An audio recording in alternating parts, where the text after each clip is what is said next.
Hello trainees, आप सभी का IITI नरनगरी के फिटर ट्रेड में स्वागत है और मैं आपका इंस्ट्रक्टर विनय कुमार शर्मा हूं। आज मैं आपको इंडस्ट्रीज़ में, फैक्ट्री में जो सुरक्षा और सावधानियों का महत्व है, इस टॉपिक के बारे में कुछ बताने वाला हूं। जैसे कि आप सभी जानते हैं कि किसी भी वर्कशॉप या इंडस्ट्री या फैक्ट्री में आप जाते हैं तो हमें कुछ सुरक्षा की बातों का ध्यान रखना चाहिए। अगर हम इन सुरक्षित बातों का ध्यान नहीं रखेंगे तो दुर्घटना होने का चांस रहेगा, जिससे हमारा क्षति भी हो सकता है, मशीन का भी क्षति हो सकता है। तो इन सब से बचने के लिए हमें कुछ जो सेफ्टी पॉइंट्स हैं, कुछ सुरक्षा की बातें हैं, उनका हमें ध्यान रखना पड़ता है। अभी आप एक फिगर देख रहे हैं। इस फिगर में दिखाया गया है कि किस तरह से वर्कर्स ने या ट्रेनी ने एक सुरक्षित टूल्स और सुरक्षित तरीकों को अपनाया गया है। इसमें दो पोर्शन दिखाए गए हैं। जैसे कि सबसे पहले दिखाया गया है कि शॉर्ट हेयर। किसी भी जो ट्रेनीज़ हैं या वर्कर्स के बाल बड़े नहीं होने चाहिए। बाल बड़े होने से उसके बालों को कहीं भी किसी मशीन में ड्रिलिंग वगैरह काम करते हैं तो उसमें आने का चांस रह सकता है, जिसमें उसको चोट लग सकता है।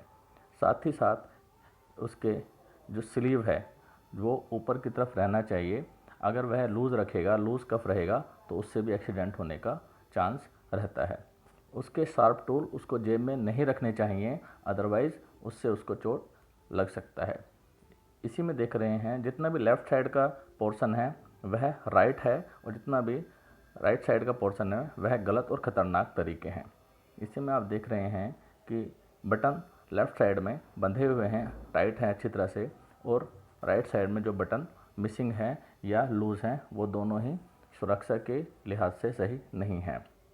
इसी के साथ देख रहे हैं जो उसने एक ओवरऑल पहना हुआ है वो बिल्कुल सही करेक्ट है, लेकिन राइट साइड में देख रहे हैं कि उसका ओवरऑल ज़्यादा लंबा है, जिसकी वजह से वह कहीं भी उसके पैरों के नीचे आकर के गिर सकता है, पैरों में जूतों में फंस सकता है। तो ऐसा नहीं होना चाहिए।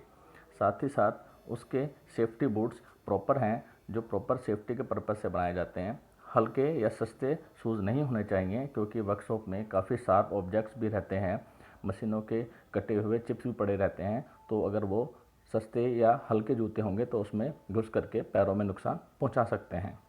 जनरली जो सुरक्षा है उसको हम 3 श्रेणियों में वर्गीकृत करते हैं: सामान्य सुरक्षा, स्वयं की सुरक्षा और मशीन की सुरक्षा। तो सबसे पहले हम जनरल सेफ्टी के बारे में बात करने वाले हैं। जनरल सेफ्टी में यह ध्यान रखना पड़ता है कि जो फ्लोर है वह साफ़ रहना चाहिए, उस पर कहीं ऑयल वगैरह नहीं होना चाहिए। अगर बाई चांस ऑयल पड़ा हुआ भी है तो उस पर सारडस्ट, रेत वगैरह डाल करके वहाँ पर, ताकि उसका स्लिपरी ना हो। वर्कशॉप में सावधानी से चलना चाहिए, तेज़ी से दौड़ना भागना नहीं चाहिए। कोई मशीन अगर चला रहे हैं तो उसको चालू हालत में छोड़कर नहीं जाना चाहिए। किसी भी उपकरण को तब तक न छुएं या न चलाएं जब तक कि उसके बारे में पूरी जानकारी न हो या उसके बारे में इंस्ट्रक्टर या आपके सुपरवाइज़र ने बताया न हो। कोई भी अगर हैंगिंग है, ऑपरेटर बहुत सारे देखेंगे आप फैक्ट्रियों में, क्रेन्स वगैरह होते हैं, तो उसके नीचे नहीं चलना चाहिए। कार्य करते समय कोई भी मजाक वगैरह नहीं करना चाहिए। जॉब के लिए हमें प्रॉपर टूल्स का उपयोग करना चाहिए और काम करने बाद सभी टूल्स को उनके सही उचित स्थान पर रखना चाहिए। अगर कोई तेल वगैरह गिर जाता है तो उसको तुरंत ही साफ़ करना चाहिए। अगर कोई टूल ऐसा है ख़राब है या घिस गया है तो उस टूल का प्रयोग नहीं करना चाहिए। कंप्रेस एयर होते हैं, वहाँ पर हमें अपने साथी की तरफ या अपनी तरफ नहीं करना चाहिए, इससे चोट लगने की संभावना रहती है। वर्कशॉप में उपयुक्त लाइट का प्रबंध रहना चाहिए। मशीन की सफाई जब भी करें तो मशीन को बंद करके ही करना चाहिए, चालू हालत में मशीन की सफाई की कोशिश नहीं करना चाहिए।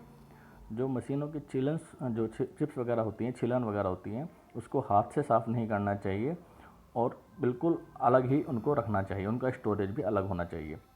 मशीन को कोई भी चालू करने से पहले उस मशीन की प्रॉपर जानकारी होना भी बहुत ज़रूरी है।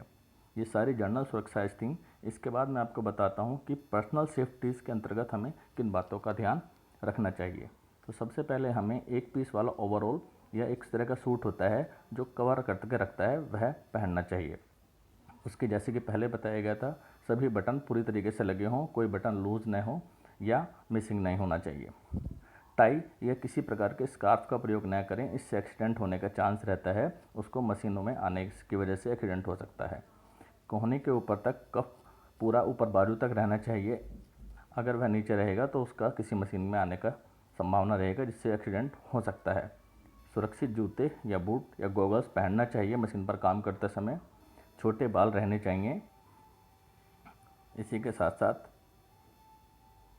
अंगूठी, घड़ी या चैन बिल्कुल नहीं पहनना चाहिए, ये भी एक एक्सीडेंट के कारण बन सकते हैं। काम करते समय कभी भी मशीन पर झुकना नहीं चाहिए। साथ ही साथ शीतक में हाथ न, ये शीतलन है, कूलेंट्स होता है, ये आपके बारे में कूलेंट्स के बारे में आपको आगे बताया जाएगा। फ्रिक्शन के दौरान गर्मी दूर करने के लिए हम कूलेंट्स का प्रयोग करते हैं, तो वह केमिकल हजार्ड्स होता है, केमिकल्स होते हैं उसके अंदर, तो उसमें हाथ नहीं धोने चाहिए। अगर कोई मशीन है, चलती मशीन में किसी भी गार्ड्स को अलग नहीं करना चाहिए। हमारी मशीन में अलग अलग गार्ड्स लगे होते हैं जिनको नहीं छूना चाहिए। टूटे हुए चिप या टूल का प्रयोग बिल्कुल नहीं करना चाहिए। मशीन को तब तक चालू न करें जब तक कि कोई भी वर्क पीस उसमें आसानी से मजबूती से होल्ड न किया हो। अगर मशीन में प्रॉपर तरीके से वर्क पीस होल्ड नहीं है तो वह उसके लूज़ होकर निकलने का चांस रहेगा, जिससे कोई भी एक्सीडेंट हो सकता है। साथ ही साथ फीड मशीनरी न्यूट्रल पर रहना चाहिए। कार्य करने का क्षेत्र आपका साफ होना चाहिए।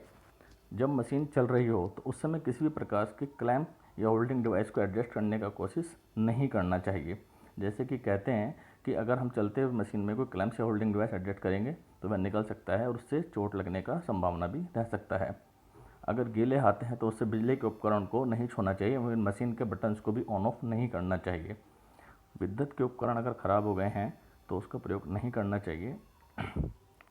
और जो भी कोई विद्युत के कनेक्शन, इलेक्ट्रिक कनेक्शन है, केबल वगैरह हैं, उसको हमें उपयुक्त इलेक्ट्रीशियन से ही उसको ठीक कराना चाहिए। अपने कार्य पर ध्यान रखें, शांति से काम करें, व्यवस्थित रूप से ऑर्गेनाइज तरीके से, जिस तरीके से बताया गया है उसी तरीके से काम को करना है। अपने काम को करते समय दूसरों से बातचीत बिल्कुल नहीं करना है और न ही दूसरे के ध्यान को डाइवर्ट करना है। अगर कोई मशीन चला दिया है और आपने उसको बंद कर दिया है तो उसके बंद करने का वेट करना चाहिए। उसे हाथ से रोकने का बिल्कुल भी कोशिश नहीं करना चाहिए। इससे बहुत तगड़ी दुर्घटना होने का चांस हो सकता है, जिससे जान और माल दोनों का नुकसान भी हो सकता है। इसी के साथ साथ ये आपको अब कुछ मशीन की सुरक्षा के बारे में बताया जाएगा कि मशीनों की सुरक्षा के लिए क्या करना चाहिए। यदि कुछ गलत हो जाए तो मशीन का स्विच तुरंत ऑफ कर देना चाहिए। मशीन में एक इमरजेंसी स्विच होता है जिसको हमें तुरंत ऑफ कर देना चाहिए। घिसे हुए या क्षतिग्रस्त उपसाधन, होल्डिंग डिवाइस, नट बोल्ट आदि का प्रयोग नहीं करना चाहिए और अगर संभव हो तो उनको हमें बदल देना चाहिए। मशीन को चलाने की कोशिश न करें जब तक कि आपको सही तरीके से बताया न जाए। कोई स्ट्रोक, टूल या वर्क पीस को तब तक एडजस्ट न करें जब तक कि पावर ऑफ न हो। पावर ऑफ होने पर हमें कोई भी एडजस्ट करना चाहिए। मशीन का अगर हमें गियर चेंज करना है तो उससे पहले हमें उसको ऑफ कर देना चाहिए। स्विच ऑफ करने से पहले ऑटोमेटिक फीड अगर उसमें लगा हुआ है तो उसको हमें अलग कर देना चाहिए। अगर ऐसा नहीं करेंगे तो जैसे ही स्विच ऑन करेंगे तो ऑटोमेटिक मोड ऑन हो जाएगा और सारे जो उसके कैरेज वगैरह ऑटोमेटिक मोड में चलेंगे, जिससे भी एक्सीडेंट होने का चांस रहता है। मशीन को चालू करने से पहले हमें ऑयल का लेवल वगैरह चेक कर लेना चाहिए। प्रॉपर ऑयल लेवल होना चाहिए। कभी भी मशीन चालू न करें जब तक कि उस पर सुरक्षा के गार्ड सही स्थिति में लगे हुए न हों। सभी मशीनों पर गियर्स वगैरह के ऊपर, मूविंग पार्ट्स के ऊपर एक गार्ड लगे होते हैं, वो प्रॉपर लगे होने चाहिए। अगर कोई गार्ड नहीं लगा हुआ है तो हमें मशीन चालू नहीं करना चाहिए। अगर हमें कोई मेजरमेंट वगैरह लेना है जॉब का तो पहले मशीन को रोकने के बाद ही हमें चेक करना चाहिए। बेड पर लकड़ी के मोटे पटिए का उपयोग करें जब भारी जॉब चढ़ाना उतारना हो। अगर हमें लेथ बेड होता है उसके ऊपर कोई भारी जॉब चढ़ाना है, उतारना है, तो नीचे हम लकड़ी का एक वो लगाते हैं, पटिया या कुछ लगाते हैं, ताकि उसके ऊपर मशीन के बेड को नुकसान न हो। इसके अलावा और भी बहुत सारे कुछ सुरक्षित कारण होते हैं। मेनली बात यह है कि सुरक्षा एक धारणा है जिसे समझें, सुरक्षा एक आदत है, उससे विकसित करें। सुरक्षित रूप से ही हमें वर्कशॉप में काम करना चाहिए।